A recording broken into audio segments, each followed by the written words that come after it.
નમસ્કાર વિદ્યાર્થી મિત્રો, ફરી એકવાર આપની સામે વિડીયોના માધ્યમથી આજે આપ સૌને પરોક્ષ રીતે મળવા આવી રહ્યો છું. ધોરણ 10ના અને ધોરણ 12 સાયન્સના વિદ્યાર્થીઓનું 2 પેપર હવે પતી ગયા. દરેક વિદ્યાર્થીના પેપર સારા ગયા એવા રિવ્યૂ આવ્યા છે. ખૂબ સરસ, આનંદ થયો. હજુ પણ તમારા પેપરો સારા જ હશે એવી મારી આશા છે. આપ સૌને મારા આશીર્વાદ પણ છે. Best of luck for the remaining papers. પણ વિદ્યાર્થી મિત્રો, આજે જો મેં વિડીયો બનાવી રહ્યો છું એ એવા વાલીઓ અને વિદ્યાર્થીઓ માટે આજે હું બનાવી રહ્યો છું જે આ ક્લાસથી થોડા અજાણ છે. આ ક્લાસ એટલે કે સાયન્સ સ્ટડી સેન્ટર 2007થી સિદ્ધપુરમાં કાર્યરત છે અને આ ક્લાસ ફિઝિક્સના વિષય માટે છે. અને વિદ્યાર્થી મિત્રો, 2007 પછી ખૂબ સારું અને એક ધારું પરિણામ સિદ્ધપુરને આપ્યું છે. મારું નામ વિજયભાઈ છે. સિદ્ધપુરમાં 2007માં આવ્યા પછી શિક્ષણ ક્ષેત્રે ખૂબ સારી પ્રગતિ આવી. એનો અર્થ એવો નથી કે હું પ્રગતિ લાવ્યો છું, પરંતુ પ્રગતિ છે ને બાળકના અથાગ પરિશ્રમને કારણે મળી છે. અમારા માધ્યમ તરીકે બાળક હોય, અમારી જે સફળતા છે એનો યશ બાળકને છે. સારા સારા ડૉક્ટરો છે, સારા સારા એન્જિનિયરો છે. ઊંચી પોસ્ટ ઉપર સિદ્ધપુરના ઘણા અમારા ભૂતપૂર્વ વિદ્યાર્થીઓ છે. એક મમતાબેન કરીને વિદ્યાર્થી છે, એક્સ અમારા છે, મમતાબેન સોની. એ આજે માધવ યુનિવર્સિટીના HOD છે ફિઝિક્સ ડિપાર્ટમેન્ટના. ખૂબ ગર્વની વાત છે. સિદ્ધપુરમાં ઘણા ડૉક્ટર્સ પણ છે. અને અમે આવા સારા પરિણામ સિદ્ધપુરને આપવા માટે, આવી સારી પેઢી સિદ્ધપુરને આપવા માટે હું આજે પણ કટિબદ્ધ છું. સિદ્ધપુરનું મારે ઋણ અદા કરવું છે. સિદ્ધપુરે મને ખૂબ આપ્યું છે, એનું ઋણ અદા કરવાનો મને એક આ મોકો મળેલો છે. હું ઘણીવાર વિચારું છું કે હવે બાળકને આપણે કેવી ટ્રીટમેન્ટ આપવી જોઈએ કે જેથી ઓછા સમયમાં સારું જ્ઞાન મેળવે, સારા પર્સન્ટેજ મેળવે, સારા PR મેળવે, સારી જગ્યાએ એને ક્યાંક એડમિશન મળે, એની જિંદગીમાં એ ઉત્તરોત્તર પ્રગતિ કરતો થાય. સફળતા ચોક્કસ મળે મિત્રો, એ પાક્કું છે. પણ આપણે એ મહેનત કરવી પડે અને મહેનત કરાવવા માટે તમારી જોડે યોગ્ય શિક્ષક અને યોગ્ય માધ્યમ હોવું છે. હું 11 અને 12ના ફિઝિક્સના વર્ગો ચલાવું છું, ઇંગ્લિશ મીડિયમ, ગુજરાતી મીડિયમ બંને.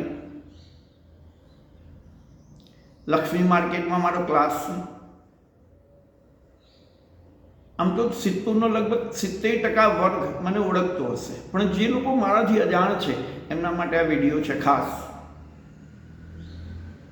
આ વર્ષથી મેં જીનીટ અને ગુજકેટના વર્ગો સ્પેશિયલ લેવા અને શિક્ષણ સાથે પણ જોડવા એવો એક નવો અભિગમ સિદ્ધપુરમાં હું ચાલુ કરી રહ્યો છું. બીજું, સિદ્ધપુરમાં એક મોટિવેશનનું ભવ્ય આયોજન મારા થકી થશે. હું જાહેરાત આપીશ કેટલા વાલીઓ આવવા માંગે છે.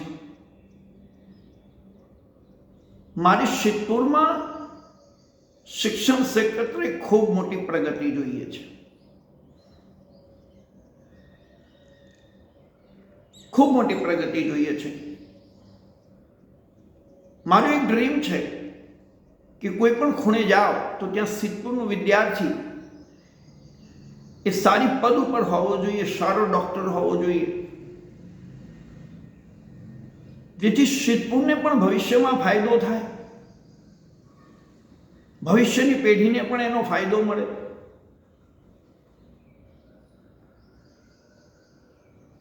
અને આ બધા પ્રયત્નોના ફળ સ્વરૂપે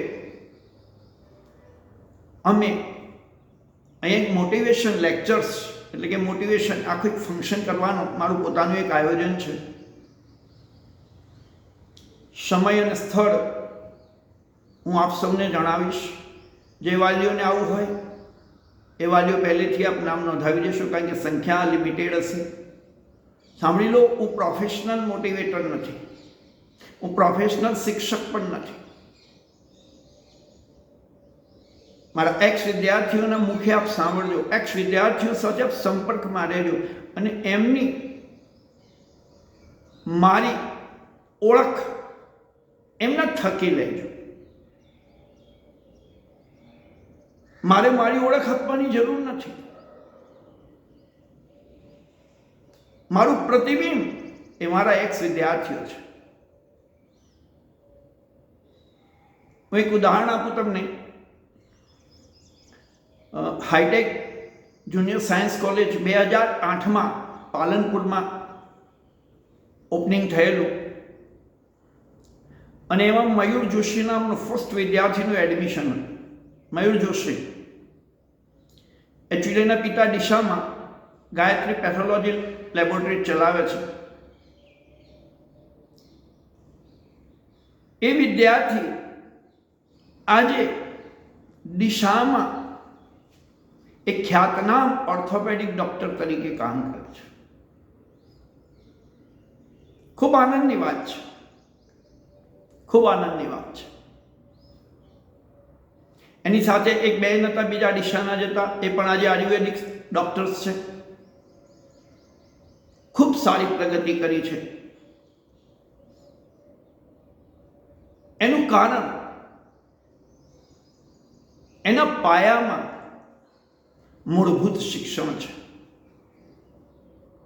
એના પાયામાં અમારા થકી અને એના વડીલો થકી મળેલા જે સંસ્કારો છે એનું સિંચન છે. અમે એવું નથી કહેતા કે અમે બાળકોના સારા વિચારોનું સિંચન કરી શકીએ છીએ. નહીં, પોતાના ફેમિલીમાંથી પણ એ સારા વિચારોનું સિંચન કરે છે. એટલે એક અહીંયા એવી ઓફિસ હું ખોલવા જઈ રહ્યો છું શોર્ટ ટાઈમમાં કે કોઈ પણ બાળક ક્યાંય શિક્ષણ પ્રત્યે અરુચિ ધરાવે, એને રુચિ ન હોય, એવા વિદ્યાર્થીઓને મારી પાસે લાવો. હું એક પણ રૂપિયો ફી લીધા વગર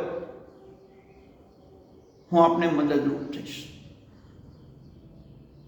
છેવટે તો સિદ્ધપુરનો એક પરિવાર એ મારા જ પરિવારનો એક સભ્ય છે.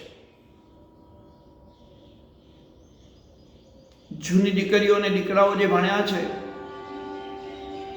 એ આજે જ્યારે ક્યાંક પ્રસંગમાં જઈએ ને ત્યારે અમને નતમસ્તક પ્રણામ કરે છે, ત્યારે સારું આનંદ થાય છે કે આપણે રૂપિયા નહીં, ખૂબ ઇજ્જત કમાવ્યા છે. મારે શિક્ષણને અદ્ભુત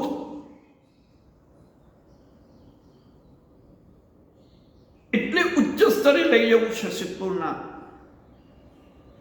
અને એમાં હું કેટલાક શિક્ષણ મિત્રોનો સહયોગ પણ લેવાનો છું.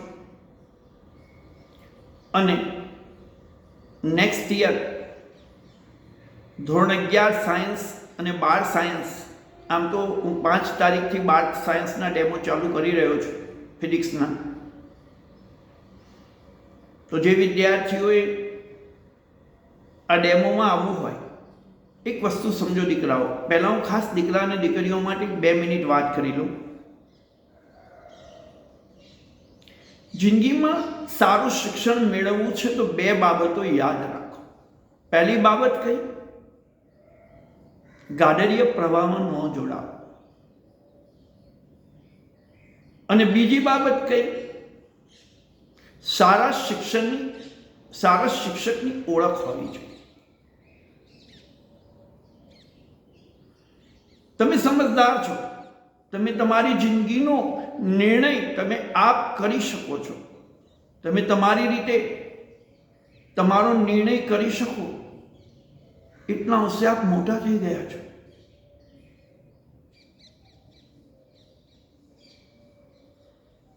દરેક વિદ્યાર્થી તમારું સારું જ વિચારતો હશે. હું તો ઘણીવાર હસતા હસતા અને વિદ્યાર્થી દીકરા દીકરીઓને કહું પણ છો કે તમારી બાજુમાં બેઠેલો એ તમારો શિક્ષણ માટેનો દુશ્મન છે. ત્યારે ઘણા છોકરા મારી મજાક પણ કરે છે, હસે છે. પણ ત્યારે તમે એને સમજવાની કોશિશ કરશો ત્યારે તમને આ પરિણામ, આ વિધાનમાં ક્યાંક સત્યતા દર્શે. તો 5 તારીખ હું ફરી ધોરણ 12ના વર્ગો શરૂ કરી રહ્યો છું, ઇંગ્લિશ મીડિયમ અને ગુજરાતી મીડિયમ બંનેના. આપ એક વીક સુધી મારા ડેમો ભરો, પછી નિર્ણય લો કે તમારે ક્યાં જવું છે. શિક્ષણ, સારામાં સારા શિક્ષણનો પાયો એટલે સિદ્ધપુર. સાંભળો, ખૂબ પવિત્ર જગ્યા છે સાહેબ, ખૂબ પવિત્ર. અને શિક્ષણને અદ્ભુત, રોમાંચક, અતિ પ્રિય જે દિવસે બનાવશો ને એ દિવસ શિક્ષણ, અભ્યાસ તમારી જોડે એક બાળક બની. ઘણા દીકરા દીકરીઓ કે ફિઝિક્સ ખૂબ અઘરો વિષય છે. નથી, એક બાળક છે, એ જીવતું જાગતું બાળક છે. તમે એને જેટલું પ્રેમ કરશો ને એટલું એ તમારી વધારે નજીક રહેશે. અને એટલે સુધી નહીં દીકરાઓ, સૌથી વધારે લાડ તમને એ જ વિષય કરશે. આ વાતમાં બહુ મોટી વાત છુપાયેલી છે. પણ વિદ્યાર્થી મિત્રો, હું ફરી એકવાર વિડીયોના માધ્યમથી આપની પાસે આવીશ. પણ આપ સૌ જે સાયન્સ, ધોરણ 12 સાયન્સમાં જવાના છે, કોઈ પણ શાળાનો વિદ્યાર્થી છે, એ 5 તારીખે અમારા ક્લાસની અવશ્ય મુલાકાત લો. જય શ્રી કૃષ્ણ.